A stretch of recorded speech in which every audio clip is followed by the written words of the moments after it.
But first of all, who retires and then unretires and then is ultimately going to retire? I mean, who does that? Is that even? It's ridiculous. I mean, Philip to do that. But good for him. I'm happy he's doing it. Shane. Shane.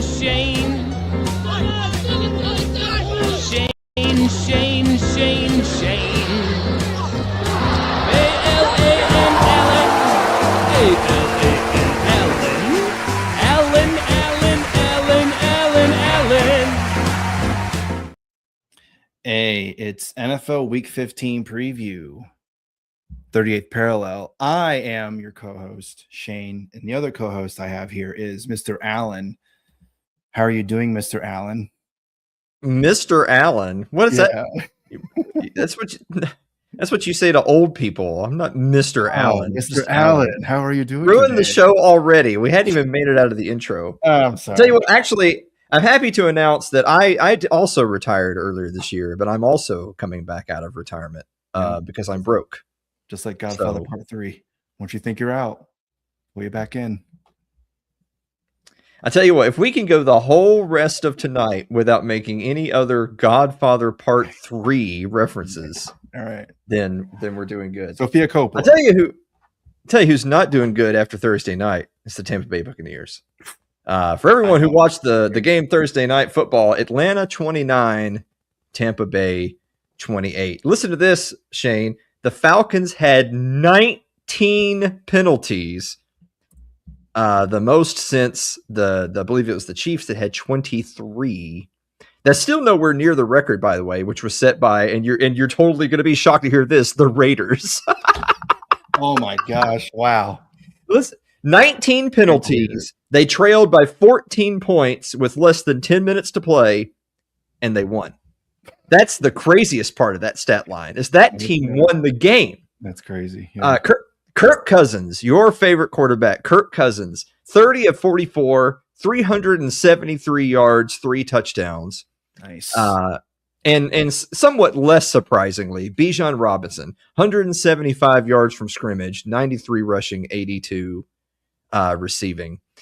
Every single time I see a game like this, which, by the way, I mean, hats is kind of starting off with Atlanta here. Hats off to them for not throwing in the towel. Right? They've been eliminated from the playoffs. It wouldn't be shocking to see the team quit. But also, to be clear, if a team like a Falcons, who still with 4 weeks left to go in the season, if they were to completely phone it in and not win another game, there's a non-zero chance that head coach Raheem Morris gets a pink slip. I think he's one of our coaches on the hot seat that you don't hear about as much, but I think that there's a realistic possibility that he doesn't survive this Penix cousin era, but a strong finish, and I think he gets another year. With that said, Bijan Robinson is one of my favorite players to watch, which also means he's one of my most notable players that are a great player on a not so great team. So Bijan Robinson, come on home to Dallas. Ouch. If you please. I don't know about that. What, you don't think Bijan at Dallas is a good fit? I mean, Dak would probably need the help. Sure, why not? Yeah, we know Dak needs help. On the other side of the ball, you have Tampa Bay Buccaneers. The Buccaneers started 6-2. You might recall all the way back after the first roughly third of the season, for one brief shining moment, Tampa Bay actually sat in the number 1 seed, pole position in the NFC. From the moment that happened, they have now lost 6 of their last 8, including 5 of their last 6. Jeez. To drop to not only are we not talking about a good seed, they're not even first place in the NFC South anymore, Shane. Baker Mayfield, slightly less impressive than Kirk Cousins, 19 of 34, 277 yards, 1 touchdown, but also 1 back-breaking interception that ultimately helped the Falcons come back and win that game. In the same way that I think a strong finish by the Falcons means that Raheem Morris gets another year, you might be seeing the end of the Todd Bowles era in Tampa Bay. Now, I know there's a lot of Tampa Bay fans that are not exactly going to be crying their ass out to hear that news. For his part in it, Todd Bowles took to the media after the game, and he blamed the players. Amongst the many comments he made, he said that this is the time of year where the players have to play to win. There's not much else the coaches can impart on them. It's how much they want it. Apparently, they didn't want it enough on Thursday night. By the way, not only have they lost 5 of their last 6, in what has now become a tightly contested NFC South race, they have lost back-to-back home games to the Saints and Falcons. Oh my gosh. So, yikes. Oh, not to the Saints and Falcons. But I do feel compelled to say at least one nice thing. I said something nice about Bijan. I'll say one nice thing about Tampa Bay. I do want a creamsicle jersey. I unironically would like. They don't look too bad. Yeah, they're. I like them. I liked both of the throwbacks in that game. The old Falcons black and red helmets, but the creamsicle jerseys, one of my favorites. We're going to move on. A little playoff update now with another week in the books. Take a look at the AFC standings really quick. We've got, of course, the New England Patriots, Pittsburgh Steelers, Jacksonville Jaguars, and Denver Broncos leading their respective divisions. Of that news, of course, the Patriots and Bills are playing this week, but the Patriots have a commanding 2-game lead in the division. The Steelers, coming off of their win over the Baltimore Ravens, are now in control again in the AFC North. The AFC South, with the Colts implosion and the injury to Daniel Jones, not only are they no longer in first place in the AFC South, they actually fell to third. The Jaguars are in first place in the South, followed by the Texans and then the Colts. And then, of course, down there at the bottom of the screen, you got the Broncos leading the Chargers and Chiefs. Chargers and Chiefs playing this week. On the NFC side, the Eagles have lost 3 straight. It's hard to even imagine. And even though they still have an 8-5 record, they only have a plus 18-point differential. Losers of 3 straight, but they still have a commanding lead in the division because it's the NFC East. Yeah. NFC North, of course, with the Bears being knocked off by the Packers are now back in control in the NFC North. They're now on a 4-game winning streak. And with Tampa Bay's loss, of course, Carolina has not yet played this week. Tampa Bay has, but the Carolina Panthers are now in first place in the NFC South. Look at the point differentials in the NFC South. -50, -27, -60, -109. Holy cow. What a division. If you don't like that, you just don't like NFC South football, Shane. And finally, the NFC West, where it's still sort of kind of anybody's game. The Rams and Seahawks have another game against each other coming up. Seahawks and 49ers have another game against each other, so it's going to sort itself. Look at the stark difference between the West and the South. Look at that. I know. My goodness. Finally, we're going to wrap up with talking about the percentages to make playoffs, win division, earn by, etc. So the Patriots and Broncos are pretty much for sure in the playoffs at this point. And both are overwhelming favorites to win their divisions. But the first round, or the number 1 seed in the first week bye, that is still up in the air. The Jags are now in control of their playoff destiny, and control of their division destiny as well. The Bills, probably looking at a wild card at best at this point, unless there's a total implosion by the Patriots. Texans looking pretty good and still have a chance to win the division. And of course, followed by Chargers. With Steelers Ravens, it's the same story as before. One will beat the other and the winner will win the division. And that's the only way they're getting in the playoffs. But the Steelers are currently in the pole position. And then, of course, you have the Colts who, boy, they're just trying to figure out a way to get to the finish line. And you'll notice the Chiefs didn't make the graphic because they don't. Finally, on the NFC side, the Rams and Seahawks and 49ers and Packers and Eagles are all pretty close to locks for the playoffs at this point. Whereas the Rams still got a little bit of work to do to win the division. The Seahawks are still trailing behind. The 49ers are probably out of the divisional race, sad to say, Shane. But they're going to be seeing those teams again in the future. Whereas Green Bay is now in control of the NFC North. And of course, again, with the Eagles, it would require a complete implosion to lose the division, which would also certainly mean they would miss the playoffs. The Bears, it's surprising after all those wins they racked up, 1 loss against Green Bay, and you're suddenly only a little bit above a coin toss. That's how quickly things can change. And then, of course, you see Tampa Bay and Carolina. The winner of those games is going to win the division. The loser's going to be out.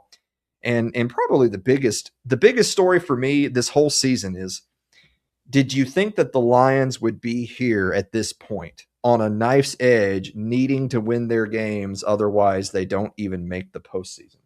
Yeah. Kind of surprising. Yeah. Yeah. NFC North, that's a tight race. And it literally, like, basically almost just one game pretty much is just the dividing between. And that tie that the Packers have, oh man, that's looking good right now, because if they didn't have a tie, they'd be tied right now I know we don't like ties, but it makes it interesting. So, give it that, I guess. The tie is great when you ought to be a game up anyway. The tie is terrible when you ought to be a game down anyway. That's kind of how that works. Right. Now, here's the interesting thing. You might remember that only like a week ago, we had said that there was only a handful of teams that had been eliminated from the playoffs, and 0 teams had actually clinched a playoff berth. And now, as we go into week 15, there is still technically 0 teams that have clinched a berth, because there's such a log jam at the top of each conference. However, we do have a couple of clinching scenarios. In the AFC, the Broncos are in the playoffs with a win over the Packers, or if the Texans and Colts lose. The Patriots can not only make the playoffs, but they can win the AFC East if they beat the Bills. It's just as simple as that. Beat the Bills in New England, they win the AFC East. What's done is done. Yeah. But they also would get a playoff berth with the Texans and Colts lost. On the NFC side, it's just the Rams. If the Rams win, they're in the playoffs. But they still can't close the division until a future week. And that's it. There are no other NFC teams that have clinched a playoff berth yet or have a chance to, other than the Rams. Wow. The NFC West, I know you were saying, the Niners don't have a chance. They still have a chance, but it's very small. But, man, I don't know. The Rams have just been probably the best team in the NFC, arguably, and the Seahawks are right there too. So, the NFC West is just an absolute dogfight. Other than the Cardinals, Cardinals, whatever. We'll see you next year. Maybe we can get back to the Super Bowl like you did last time. But it's what's so interesting is that the Rams. Everyone views the Rams as a much better, much more consistent team than, say, for instance, the Bears. But the Bears racked off a lot of straight wins. And a week ago, they were sitting in the number 1 spot in the NFC. Mm-hmm. But and also remember, they took that spot because the Rams had that just head-scratching loss to the Carolina Panthers.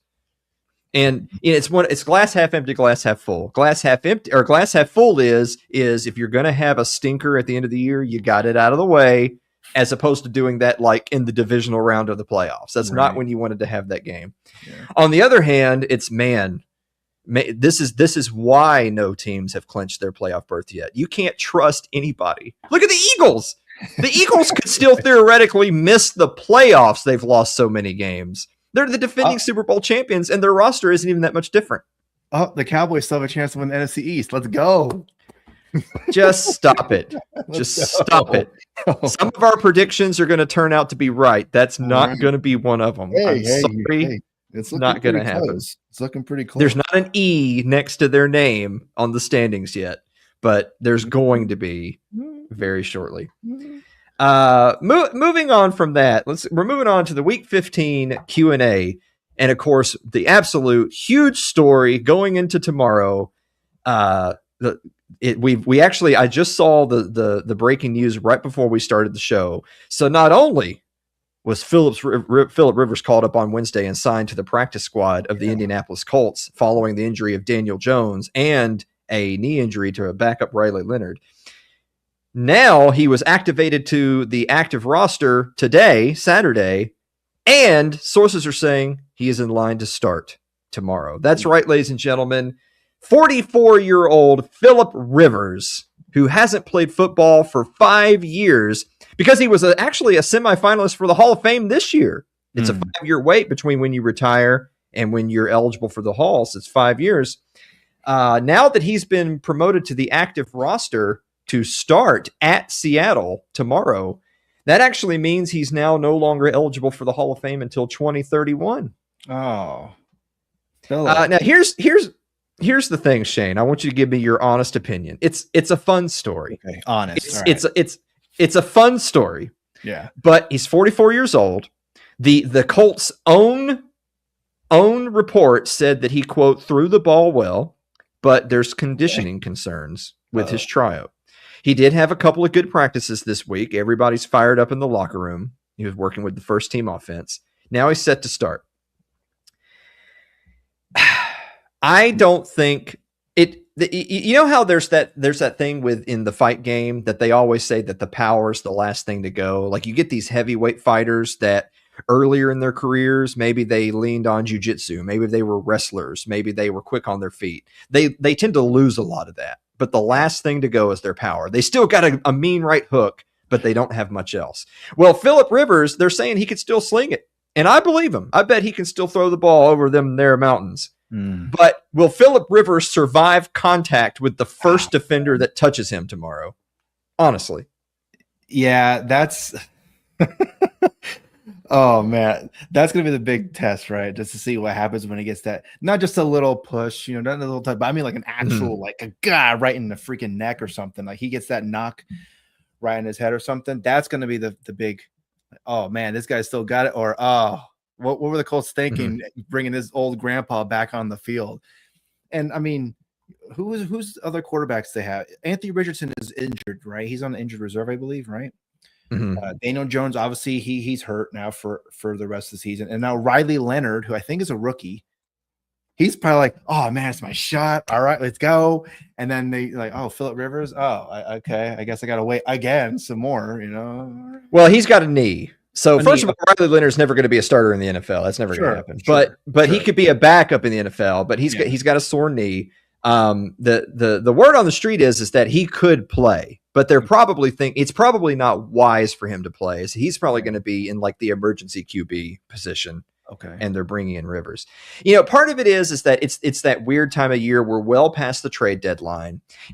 Sometimes you see things like this happen and you see everybody on social media screaming, well, they should just go get Joe Flacco. Joe Flacco played for the Colts for a year or two. They should go get Joe Flacco. Well, ladies and gentlemen, Joe Flacco is on the roster of the Cincinnati Bengals. They would have to cut him so that he was just on the street for him to be signed by the Colts. And why would the Bengals help one of their AFC rivals get a quarterback late? That's just not going to happen. Yeah. So they only had the choice of getting someone off the street.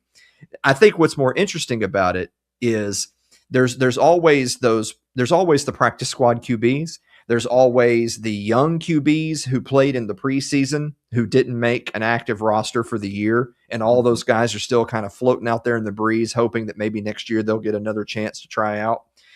And the Colts did, for their part, they did audition something like 10 different people, but they ultimately landed on Rivers. So the question is that, does that, I guess, it's like, we're going to do a really quick, Chad, is this real? Do you believe that that's more a testament that Rivers has still got it? Or do you believe that's more of a testament of all those other people really sucked? And so Rivers is just the best option they have left. Oh my gosh. I mean, it could be both. Maybe Rivers does actually still have it and the other QB suck. Was one of the names that they called and had tried out, was one of their names Colin Kaepernick? No. He will never play in the NFL. I guess the NFL is still racist. Racism is still not been cured, ladies and gentlemen. You might have seen they also didn't call Cam Newton either, and apparently Cam Newton was upset that he didn't at least get a flyer. No, they've seen him on ESPN once. They're like, no, we don't want that on our sideline. Yeah.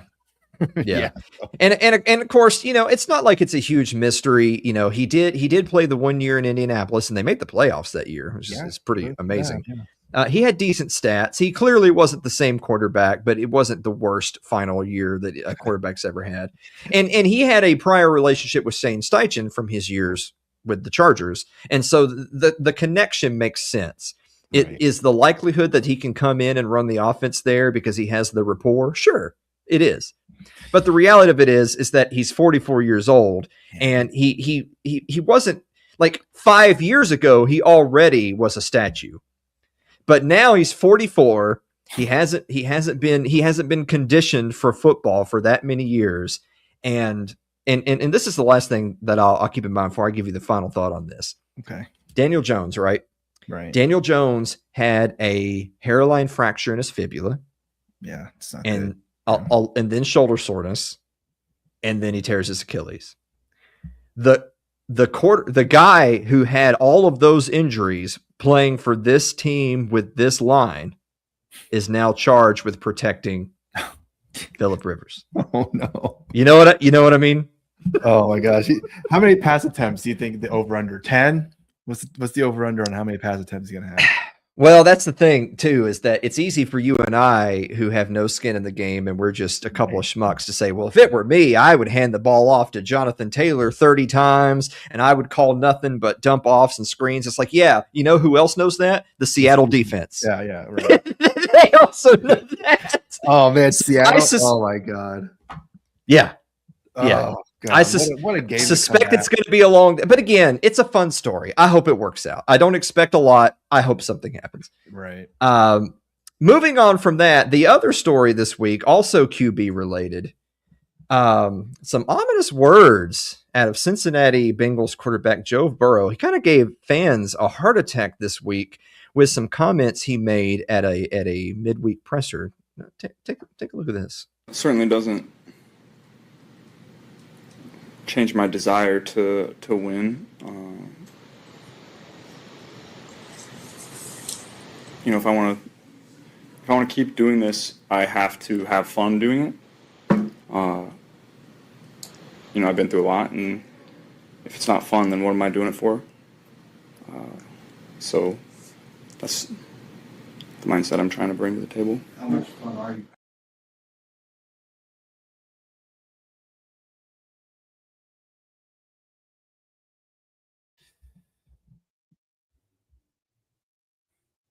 To say that it wasn't just football. He's dealing with some things both on and off the field. And I know his teammates have already come to his defense saying it's a nothing burger, chiefly among those being Jamar Chase, say that he thinks that Burrow has just as much fire and competitive nature as he's ever had.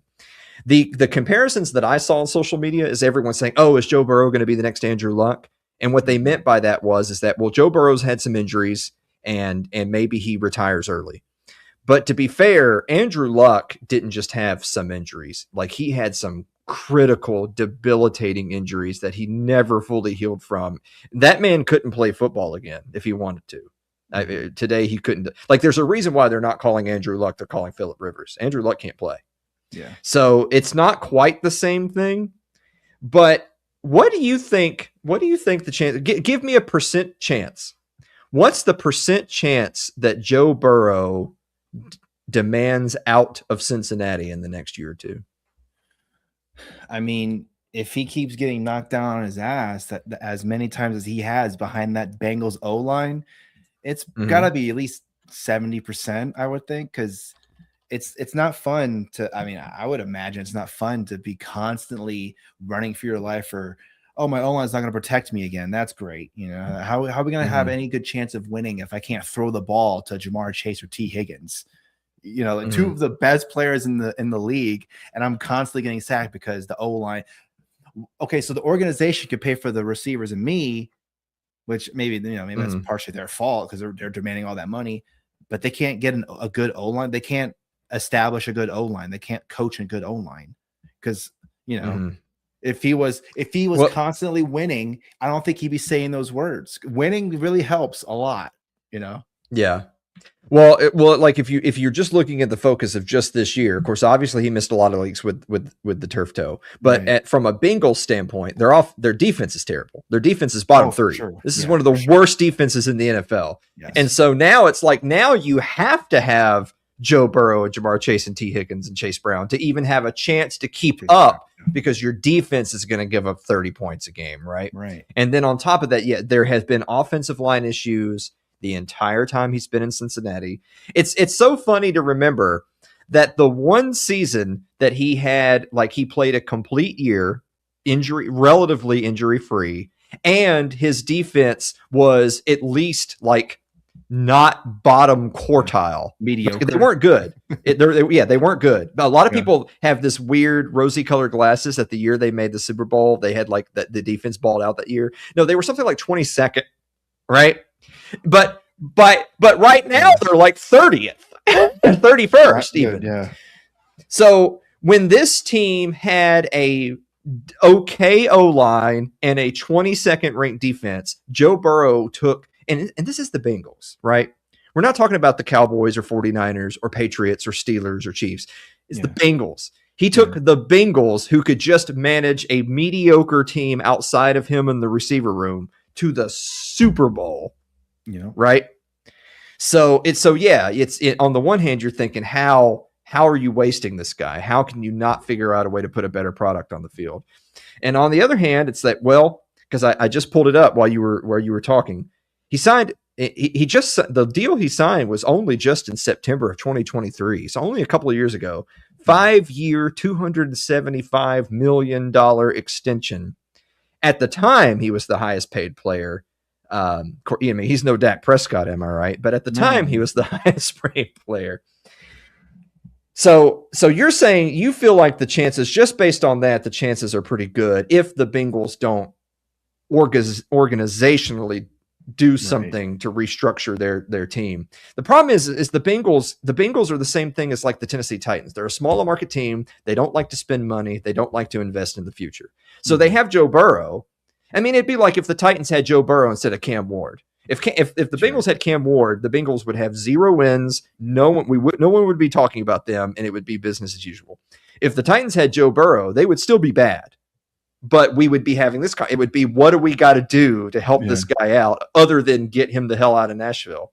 Well, that kind of brings us to the next part. Is as soon as those comments came out, every Tom, Dick, and Harry on social media is all clamoring, well, Joe Burrow should be traded to this team. Joe Burrow should go to that team. I give him, 3 first rounds plus this player and that player. Yeah. The reality of it is that, yes, I don't think, and I mean this in a bad, I like Joe Burrow. I like watching him play. I think he's a great quarterback. Yeah. The reality of it is the Bengals are a crap organization. I don't think that things are going to change in Cincinnati. However, I don't see a realistic avenue for him to go to a better team. There are worse teams out there that could put the resources together for a trade. But why would he want to, if his problem is that he's not having fun and he wants to win, why would he go from the Bengals to the Jets? Why would he go from the Bengals to the Raiders? Right. Those moves don't make any sense. So what makes sense in your mind for Joe Burrow? And please don't say retire. That's sad. Well, what you're saying with people saying, "Oh, trade this and that, whatever." As the resident Niners guy, I've seen that. Hey, trade Brock Purdy and 2 first rounds, and it was like, wait, hold on a second, wait. Yeah, so the Bengals are going to want strong arm Joe Burrow for the guy who's mobile and has a noodle arm. Brock Purdy. Mm-hmm. You want to switch that with Joe Burrow. I don't know. Is Cincinnati going to want that? And I mean, I'm sure Joe would like to play for 49ers. I don't know, but so one thing is that, like, because a lot of the most recent example, right, is always going to be the Lions and the Rams and Goff, right? Is that the Rams trade the Rams come up short in the Super Bowl. They know that they have this elite defense. They know they have Aaron Donald. Yeah. And they're like, what can we do to push us over the top? We don't feel like Jared Goff is that guy. Maybe that's a bit disrespectful to him, although, I mean, you can't say they were wrong. They trade for Matthew Stafford. They win the Super Bowl. Good on them. But Goff goes to Detroit. Well, Goff was still a young enough guy and at least a decent enough quarterback that they could take all those picks, all those resources, and they used that to build the Lions roster that they have today. So the question is that, so for one, Joe Burrow is not Jared Goff. And Joe Burrow is not even Matthew Stafford. Joe Burrow is the good quarterback. Like, Brock Purdy is still young. Yeah. And I don't know where mentally you rank like Brock Purdy and Jared Goff.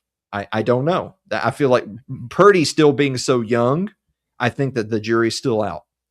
But Jared Goff is at least a proven commodity at this point, albeit maybe not the most elite. Right. But Matthew Stafford was at the end. I mean, he is still playing today, so I shouldn't say he was at the end of his career. But it was believed that he's in the twilight of his career when he left Detroit to go to the Rams, to LA, right? Right. Joe Burrow is not in the twilight of his career. Joe Burrow's got, assuming he wanted to play, he's got a lot of great years ahead of him. So what I'm getting at is that if the Rams had to sell the whole farm to get Matthew Stafford in the twilight of his career, what would you have to give a Joe Burrow? The answer is I don't think you can. I don't think there's a winning team out there who's ready to compete for the Super Bowl next year who can afford a $275 million Joe Burrow contract to go along with, 3 or 4 first round picks, some players. Like, because look, if you're, and then the other side of that coin is that if you're the Bengals, let's say that trade was possible. There was a team out there that could give you a quarterback who you could at least a placeholder. Mm-hmm. And I'm not calling Goff a placeholder, please, before anyone gets, I'm not saying that, but you at least get a placeholder plus a whole bunch of picks. Could the Bengals organization actually build a better team with those picks than they could just trying to build around Joe Burrow? My answer would be the reason why we're having this conversation is because the Bengals aren't a good franchise and they don't know how to build a team. So if they couldn't build a team around Joe Burrow, how could they build a team without Joe Burrow, but with more picks? I don't think they could. Well, I see here in the chat, someone's talking about what if Carolina got him? I guess Bryce Young, the guy in Carolina, probably not, right? But does Carolina have those assets to go, hey, we'll trade you Bryce Young and a bunch of draft picks for Joe Burrow and some random, mid-round draft pick or whatever? Could that be a possibility? Maybe. Because, I mean, look, you're in the NFC South. Joe Burrow's probably, okay, so if I go to Carolina or any team in the NFC South, I could probably take this team to the divisional. I can make this team a division winner. I could probably take this team pretty far. Why not? Let's see. I got an ego. I got some confidence in myself. I can show the world that I can do this still. I can go from being Carolina isn't a great franchise either. So it's not like he's going from Cincinnati to Dallas or something. I mean, Jerry Jones still there. So but you know what I'm saying? Some big name organization, right? Carolina is just some organization that's been around for just over 20 years now. But I don't know. That would be, as of right now, that would be an easy outlook. So right now, the top 3 teams that are mentioned as being the most realistic, it's not most realistic in terms of cap space, trade stock, that sort of thing, are Jets, Raiders, Cardinals. Oh, come on. So it doesn't matter if those teams can afford him. Yeah. If he either wants to win or retire, why would he be a Jet, a Raider, or a Cardinal? They're not going to win more the games there. One other team, 2 other teams that they mentioned, one being the Steelers. I can go ahead and tell you the Steelers are out because they would not trade him to a division rival. There's a 0% chance that they would send him across the street to go play for a team that they're going to play twice a year. And the last one is the Minnesota Vikings. And the problem with the Vikings is number one, they would have some salary cap issues. Yeah. And number 2, they're basing that entirely on the fact that Justin Jefferson's there, right? He would be reunited with Justin Jefferson. Yeah. And the fact that, last year Sam Darnold balled out. So imagine what Joe Burrow could do in that offense. It's like, I get that in theory, but I feel like this year has demonstrated perfectly that the Vikings are also a team. Like the Vikings are no closer than the Bengals currently are with Joe Burrow. Right. The Vikings with Joe Burrow, I think, might be a little bit better than the Bengals with Joe Burrow, but they wouldn't be a lot closer to being a Super Bowl contender with just him and nothing else. And remember, any team that gets him isn't going to have much else because they're going to have to give a lot to get him. Right. So you have to be going to a team that basically is stocked and ready to make a run right now. Ooh, I know a team that's like that, but I've already mentioned them, so I won't mention them again. Well, they're not in the market. They can't afford him. They don't have the trade capital or the money, so it doesn't matter. Yeah. But I mean, there's lots of teams that we could sit here and say, those teams aren't bad. Just imagine if they had a great quarterback, how good they would be. The Bears. Think of teams, the Bears. Yeah. Well, I don't think they can. I don't think they have the stock for him. I don't think they could afford him either. But I mean, I would admit that a Bears defense plus someone who completes more than half of their throws, like Caleb Williams does, that would probably be better. Make him interesting for sure. Yeah. But again, there's no point in hypotheticals of what teams would look good with Joe Burrow. It's a matter of who can afford him, and the teams that can afford him are not better teams than the Bengals. I just hope that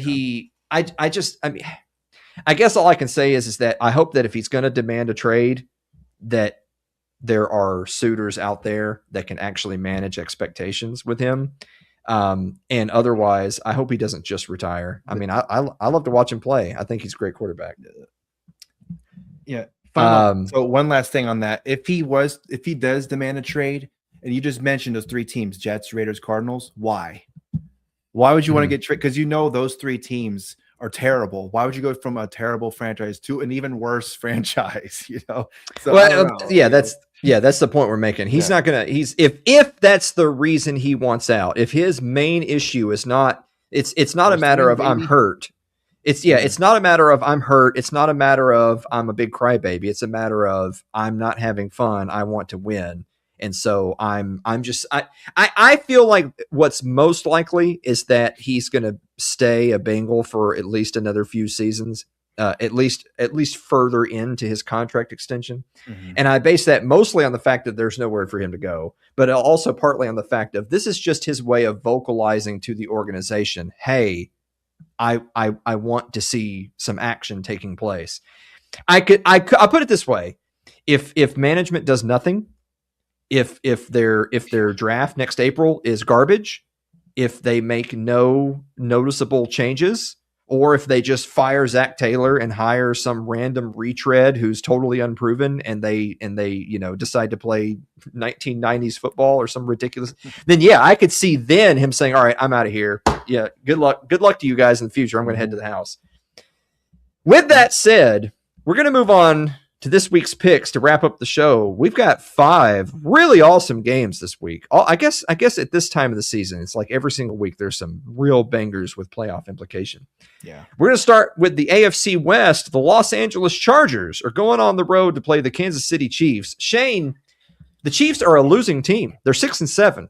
They just got beat at home 20-10 by the Texans, and yet Vegas has the Chiefs as a 6-point favorite. Oh my God. Over the Chargers. Man, what do you think about that? Man, being in the Super Bowl really helps these Chiefs. They're 6-7. They're still favorites over the. No, come on. I think the Chargers are gonna smack that. They're gonna beat them. Come on, please do it just one time. Just do it. The Chargers haven't always looked great. I feel like they're potential frauds. I feel like they're playoff frauds. I think they're going to go to the playoffs. They're going to lose, and that's going to be in the season. It's not going to be that shocking. Mm-hmm. With that said, this is the end of the Chiefs season. It's over anyway. They basically have next to no chance of making the playoffs at this point, but they will officially get the little E next to their name after this week. They're losing to the Chargers. Right. Buffalo Bills are going on the road to play the New England Patriots. The Bills, it wouldn't hurt the Bills to have a win, but at this point, they're playing for the wild card unless they not only beat the Patriots, but the Patriots also implode the rest of the way. Believe it or not, Shane, the 11-2 Patriots, who already own a win over Buffalo in Buffalo, are 1.5 point underdogs to the Bills, according to Vegas. Wow. What do you think about that? Is this just bias for the popular teams and players? Is that what this is? Is it Mahomes bias and Josh Allen bias? Yeah, I think so. I mean, we mentioned it before in the last week where the Patriots' schedule has been relatively some of their opponents have been great. So maybe that's part of it. But okay. I mean, I think the Bills really are going to come in hot. And I can see them definitely winning this game for sure. And I think it'll be close. I think that plus 1.5 is really good right there. In Foxborough, the Bills getting embarrassed by the Patriots earlier in the year. And by the way, if it wasn't for that awful pick six at the end of the game, the Bills don't even beat the Bengals last week. No. So I'm going to say the Patriots just win without the points. I think they just win outright. Green Bay Packers coming off their win over the Bears, number one team in the NFC North, still playing for the number one seed potentially at the Denver Broncos, a really, really high profile NFC AFC game late in the season. The Broncos also 11-2, also with a ton of wins back to back to back, also still playing for number one seed. They're also 2.5 point underdogs in Denver. Do you find that surprising? That is surprising. I mean, Sean Payton, he's a proven head coach. We know what he's capable of. Disregard some of the controversy there. And Bo Nix, he's looked pretty good in some aspects. I think 2.5, that makes it really close. I think with the points, I think that Denver can definitely overcome that. This is really interesting because I know that the Packers have had a couple of really impressive wins recently. The win over the Lions in Thanksgiving, which was a sweep, was huge. And then this past week's win over the Bears was huge. That's a good one. And so I understand that they're the hot team once again, and that they're back in the running for a top seed once again. At the same time, Denver, I think Denver's definitely a lot stronger team, and they have a genuine strong home field advantage. And Green Bay does too, but it's in Denver. I think Denver is the way that I said the Chargers are potentially frauds. Like, they have a good record, but they've looked kind of iffy in some of those wins against bad teams. Denver is similar but better. They're a better team than the Chargers, but they also have suffered from nail-biter wins against inferior competition, and the Packers are not inferior competition. So I'm actually going to say Green Bay goes in there and wins it. Let's go. The next one, Detroit Lions, who at this point, they're just holding on for dear life for a playoff spot, probably out of the running entirely for NFC North. We're just talking playoffs. Going on the road to play the Los Angeles Rams, back on track after last week, back in the driver's seat for the number one seed. Shane, the Rams are 6-point favorites over the Lions. What do you think? That sounds good to me. I mean, the Rams, like I said before, I think the Rams are probably the best team in the NFC. Sorry, Green Bay Packers fans, but I mean, the Rams are just. And I know they lost to the Panthers, but I mean, even, every great team can have that little stinker every once in a while. But I still think the Rams are going to destroy their Lions, to be honest. I think the Lions have the kind of offense to have a repeat of the Panthers game against the Rams. The problem is they don't have a defense. Right. I don't think the Lions defense can stifle Stafford, Nakua, the way that the Panthers did. What a player. So, you know what? I'm going to say the Rams win. Yeah, I know, right? Nakua, Bijan, Joe Burrow, you are all Dallas Cowboys. What a dream. I'm going to say the Rams win, but I'm actually going to say they don't cover. I think the Lions need it a lot more just to survive to keep their playoff hopes alive, and I think they're not going to get it, but I think it's going to be close. And finally, oh boy, you want to talk about big lines. We mentioned it earlier. The Indianapolis Colts with Phillip Rivers after a couple of practices, 44 years old. He's also a granddad, by the way. Yep. Coming back after 5 years just to go on the road and play the Seattle Seahawks, who are 13.5-point favorites. That's an awfully big line, Shane. I don't know. What do you think? I mean, look, if I'm the Seattle Seahawks and they end up losing this game to Phillip Rivers, who hasn't played in almost 5 years, I don't know. I would just completely just end the organization after that. Like, really, we lost to Phillip Rivers, who hasn't played in almost no. We're no longer the Seattle Seahawks. We're going to be someone else now. We don't want to be known as the Seattle Seahawks anymore. So, but I mean, 13.5 points. Yeah, that's a lot. I mean, oh gosh, you would think that just because it's just under 2 touchdowns, you would think they would be able to at least get that, right? They would cover that, right? Right? I know it's a really huge line. My general rule of thumb is I don't bet on games where there's that big of a line in professional football. With that said, do you remember that game earlier in the year where Seattle had something like a 30-point lead at like halftime? I think it was an early game against the Texans when they were still in their death spiral. And like Sam Darnold started like 18 of 18 or something like that. So yes, is what I'm saying. The Seattle's going to win, and I actually think they're going to cover. Do you have a final thought? I do have a final thought. Listen to this tweet. This is a good tweet. Okay. You're going to love this because this is kind of interesting. Since the merger, only 2 quarterbacks have thrown for exactly 364 passing yards in their 3rd career start. I already know what you're going to say. Just stop it. Just stop it. Let's go. I already know. Can I guess that it's Shadur Sanders and Tom Brady? How did you know? How did you know? Shadur Sanders is Just Tom Brady. Come on. Stop it. Know this already. Stop it. No. I'll tell you my final thought. It's a feel-good story about Phillip Rivers. Quick note about Daniel Jones. Sources are saying that after surgery, it looks like that he will be ready for training camp next year. This is very interesting to consider. I know they started strong. I know that at least it appears that the regression to the mean for him around the middle of the season was because it turned out he had a break in his leg that had gone undiagnosed. I get that. With that said, people who were at least a few years old might remember that the last time Daniel Jones seemed to play just well enough to get a contract extension was with the Giants, and the Giants rued the day that they paid him that money because they couldn't get rid of him fast enough.